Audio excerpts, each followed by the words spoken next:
اب بنی اسرائیل کو جب آزادی مل گئی، اللہ معاف فرمائے، پیسہ آ گیا، دولت آ گئی، آزادی مل گئی، اب یہ ظالم بجائے اس کے کہ اللہ کی طرف متوجہ ہوتے اور اللہ معاف فرمائے نافرمانی کی طرف چلے گئے، فحاشی، عریانی، جھوٹ، غیبت، دھوکہ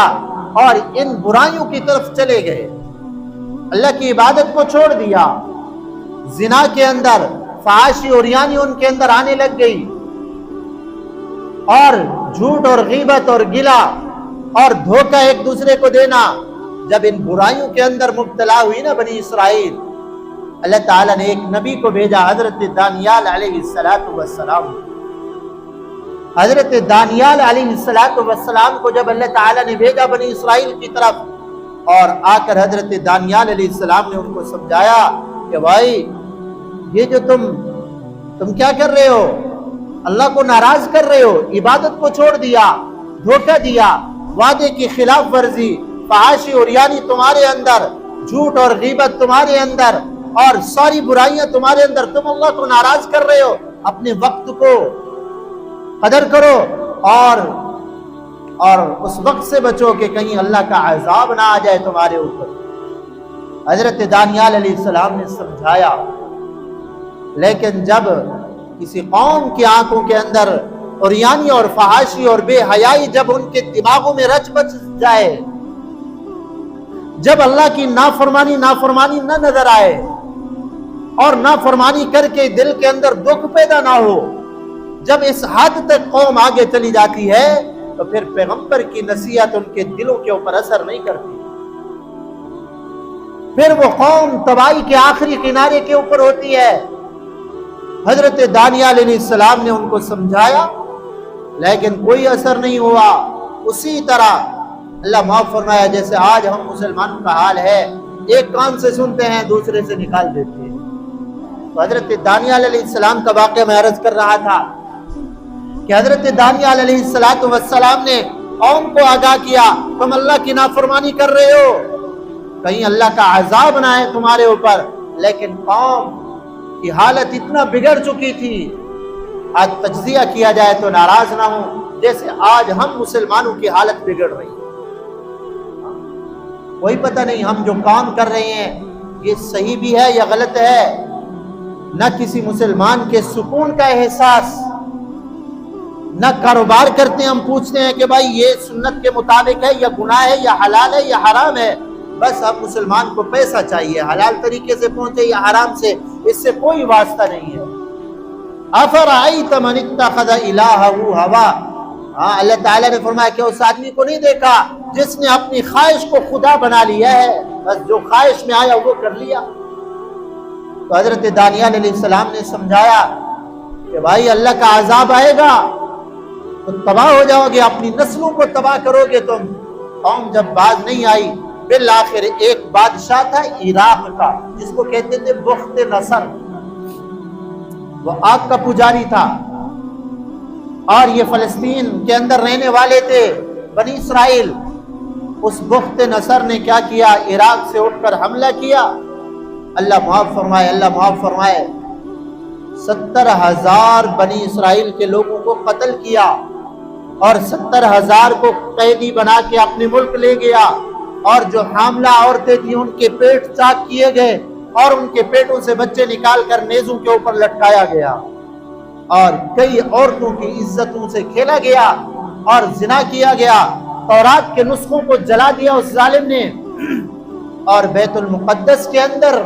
اللہ معاف فرمائے خنزیر وغیرہ کو قتل کر کے بیت المقدس کے اندر ڈال دیا گیا، یعنی ایسی ذلت ان کو چکھائی۔ تو کیا ہوا، حضرت دانیال علیہ السلام کی بات کو جب نہ مانا تو بخت نصر کو، کافر کو اللہ نے مسلط کر دیا، اور کافر نے آ کے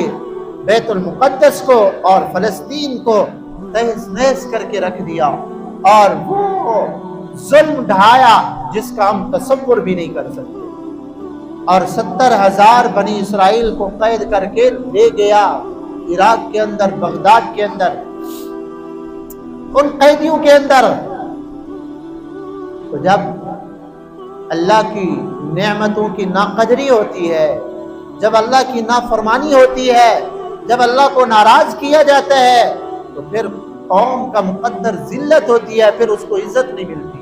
تو بنی اسرائیل نے جب اللہ کو ناراض کیا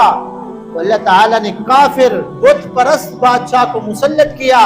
اور اس نے آ کے بنی اسرائیل کو ایسی ذلت کا مزہ چکھایا۔